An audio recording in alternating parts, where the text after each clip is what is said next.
नमस्कार दोस्तों, आज के यूट्यूब चैनल में आप सभी लोगों का स्वागत है। मैं doctor Manmohan Shukla, homeopathy physician. Time time पे होम्योपैथी से रिलेटेड वीडियो की जानकारी आप तक पहुंचाता रहता हूं और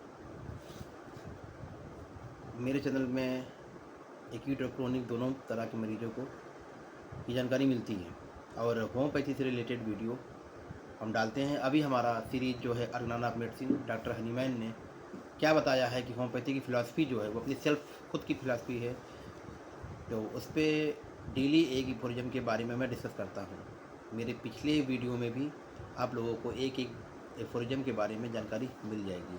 आज हम बात करते हैं महात्मा हनीमैन ने अपने एक्सीलेंट बुक में अर्गनान ऑफ मेडिसिन के 6th एडिशन में 24 एफोरिज्म में क्या लिखा है।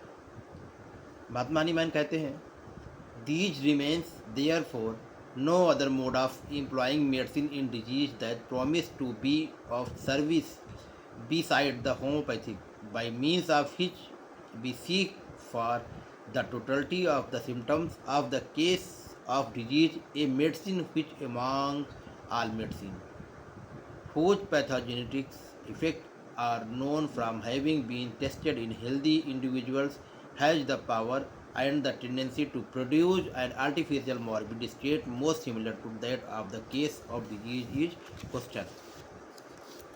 तो डॉक्टर हनीमैन जी कहते हैं कि रोग का समूल नाश सदृश विधान द्वारा ही संभव है। रोग का संपूर्ण नाश जो क्योर होता है वो सदृश विधान द्वारा ही संभव है। सदृश विधान का ही दूसरा नाम होम्योपैथी है। सिविलियम जो सिद्धांत है उसी का नाम होम्योपैथी है और यही एक ऐसी चिकित्सा पद्धति है जो रोग को समूल नष्ट करने की क्षमता रखती है। कोई भी अन्य चिकित्सा प्रणाली इस प्रकार की शक्ति अथवा क्षमता से संपन्न नहीं हो सकती, क्योंकि सदृश विधान के अंतर्गत औषधि का प्रयोग मनुष्य के शरीर पर कर करके उसके प्रत्यक्ष प्रभाव का अध्ययन किया जाता है। इस प्रकार के परीक्षण के सिलसिले में पूर्ण स्वस्थ हेल्दी पर्सन के शरीर में रोग को कृत्रिम लक्षण पैदा हो जाते हैं। इन कृत्रिम लक्षणों के आधार पर ही चिकित्सक या प्रमाणिक निष्कर्ष निकाल लेते हैं कि समान लक्षणों वाले स्वाभाविक रोगों की सफल चिकित्सा उक्त औषध द्वारा ही की जा सकती है। सिमिलिया सिमिलबस क्यूडेंटस जो इसका सिद्धांत है, तो अगर हेल्दी पर्सन है तो उसमें उस मेडिसिन को दे करके प्रूविंग कराई जाती है और जो सिम्टम्स आते हैं, अगर किसी पेशेंट को वो सिम्टम्स हो रहे हैं तो वो मेडिसिन देने से उसको आराम मिल जाता है। ये महात्मा हनीमैन ने 24वें एफोरिज्म में बताया। तो दोस्तों, एफोरिज्म को आप बारीकी से पढ़िए, बार बार पढ़िए और अच्छी तरह समझिए और अपनी प्रैक्टिस में अप्लाई करिए। फिर आपको कोई भी केस से डर नहीं लगेगा, कोई भी डिजीज से डर नहीं लगेगा। जैसे आप एक बैट्समैन हैं और बॉलिंग को देखना है, बॉलिंग मतलब सिम्टम्स, कौन सिम्टम्स है उसको आपको देखना है। वो किसी भी बीमारी का हो, कैंसर का हो, टीबी का हो, थायराइड का हो, बीपी का हो, शुगर का हो, थायराइड का हो, किसी भी बीमारी का हो, मतलब बॉलिंग कोई भी कर रहा हो, बॉलिंग कोई भी कर रहा हो, बैटली कर रहे हैं, सुहेल अख्तर कर रहे हैं, कुछ भी कोई कर रहा है, लेकिन आपको बॉलर को नहीं देखना है, बॉलिंग को देखना है।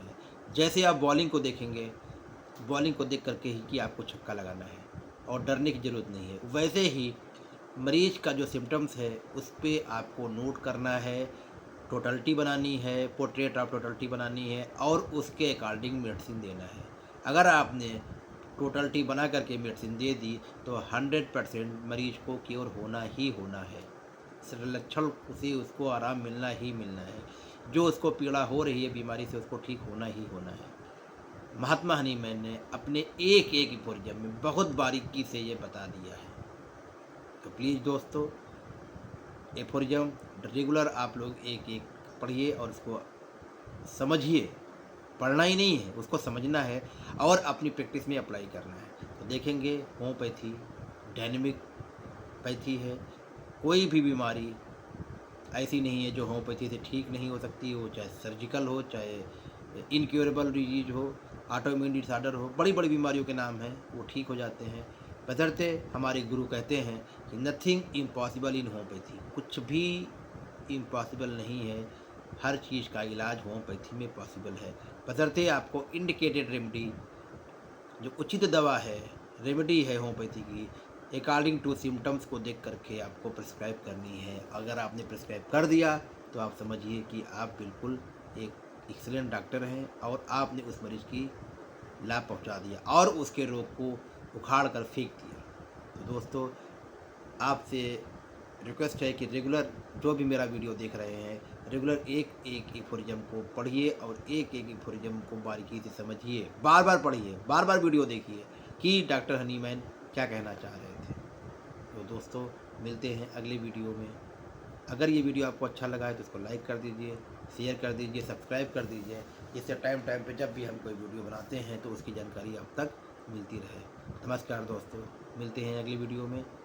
तब तक के लिए जय होम्योपैथी, जय हनीमैन, जय हिंद।